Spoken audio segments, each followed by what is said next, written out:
Emmanuel Le Chypre, ça peut paraître paradoxal dans une période de crise, mais les prix de toutes les matières premières surchauffent en ce moment. Ah oui, absolument. Alors c'est vrai que ça peut paraître paradoxal. On est dans une crise économique. On a l'impression qu'on vit dans un monde de plus en plus virtuel, dématérialisé, dans les nuages. Et bien pourtant, l'un des principaux obstacles à la croissance mondiale aujourd'hui risque d'être la flambée des matières premières. Songez par exemple que sur les grands métaux, on est sur les plus hauts niveaux depuis 10 ans. Le cuivre, l'étain ont augmenté de plus de 30% depuis le début de l'année. Le pétrole, ses prix ont quasiment doublé depuis le mois de novembre. On était à 35 $ le baril. On est aujourd'hui presque à 70 $ le baril. Les semi-conducteurs, qui sont quasiment une matière première pour l'industrie électronique, plus 80% depuis janvier. Les plastiques, plus 60% sur un an. La situation est tellement grave que Joe Biden, aux États-Unis, vient de lancer un plan d'urgence pour résoudre en 100 jours cette crise d'approvisionnement dans toutes ces matières premières. Mais Emmanuel, c'est un problème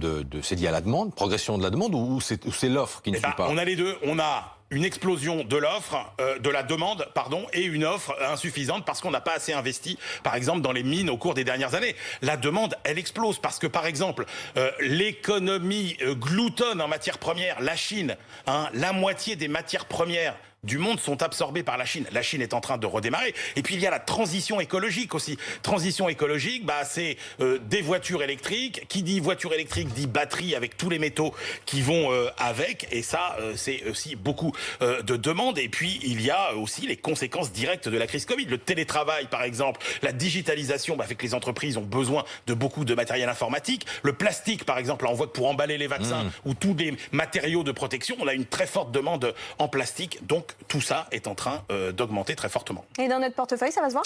Ça va se voir parce qu'il y a les prix de l'essence. Ça va être la première conséquence la plus visible. Les prix de l'essence, ils ont déjà gagné 15% depuis